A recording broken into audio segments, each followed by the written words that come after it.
Magandang umaga. Umagang-umaga nga, tinatamad naman ng alaga ko pumunta ng school. Kaya nang pagkabangon niya sa umaga, ito agad ang hinarap niya. Punishment kasi yan ng mama niya. Walang electronics, walang TV at gadgets. Ayaw nga daw niya mag-aral kasi masama nga daw pakiramdam niya. Ilang linggo na nga rin siyang ganyan, kaya wala siyang gana pumasok sa paaralan. Kaya nga sabi niya, kailangan niya talaga magpa-check up. Kaya ito, dinala ko naman siya sa Cosibay para magpa-check up. At doon na rin namin tinagpo ang lola niya para samahan naman kami. Tuwang-tuwang nga kami dito sa alaga ko kasi nga daw gusto niya palagi makita yung doktor niya. At ilang beses na rin kami nagpa-check up dito. At totoo talagang may sakit si alaga, pero after nang makita niya ng doktor, nawawala naman. At ang ikaganda lang talaga dito sa alaga ko, kahit may sakit siya, hindi siya matamlay tulad ng ibang bata. Pero ito naman, bibong-bibo.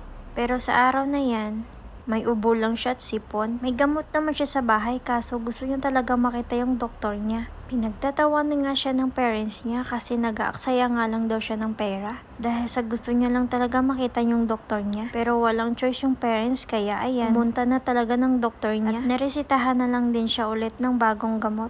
At binigyan na rin siya ng pampahimbing na tulog kasi nga daw hindi na nga daw siya nakakatulog paggabi. At ito pala yung itsura ng baba ng building namin. At kakatapos nga lang din umulan. Maganda nga rin ang panahon ngayon, hindi masyadong mainit. At ito naman si Lola, sobrang proud ako dito kahit matanda na. Parang kaya niya pa rin mag-alaga ng 10 bata kasi sobrang hands-on niya talaga sa apo niya. 70 years old na nga si Lola pero sobrang lakas niya pa rin. Every morning kasi may exercise yan si Lola. At pagkadating nga namin sa bahay, pinainom ko naman agad si alaga ng gamot niya. At hindi na nga rin mahirap painumin si alaga ng gamot. Kasi dati sobrang hirap na hirap ako dyan magpainom. Kailangan kasi talaga i-treat mo siya ng mga candy na gusto niya after ng gamot. At kailangan talaga may tubig bago siya uminom ng gamot. At tubig naman after niya uminom ng gamot. Minsan nga sinusuka pa niya. Pero ngayon okay naman na kahit na walang tubig-tubig. Naalala ko tuloy nung mga baby pa yung mga anak ko. Huwag mo lang talaga ilagay kung saan-saan yung gamot na maaabot nila. Dahil kung hindi, iinumin talaga nila yan. Naalala ko nga rin dati, nung naglaba ako sa labas ng bahay, biglang narinig ko na sobrang lakas ang tawa ng papa ko. Kasi nga daw, pagbukas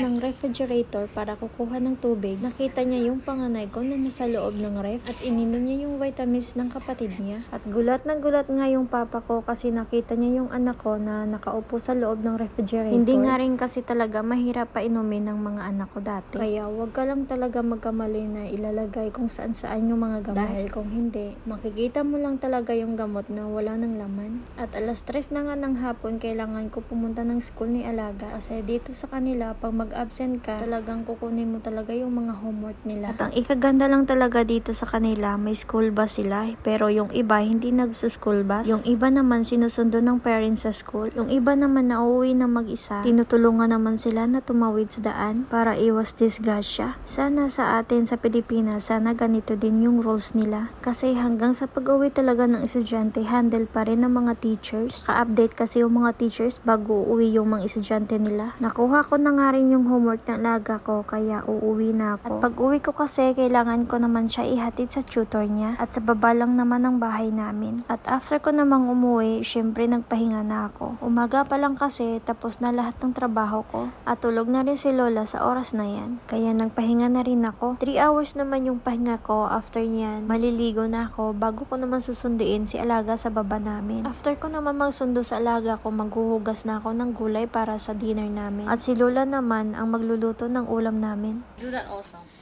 3, 2, 1. No! 1, 2, 3, go. Okay,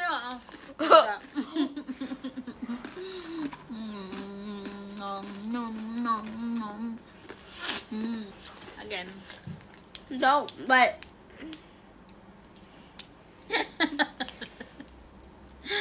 1, 2, 3, go.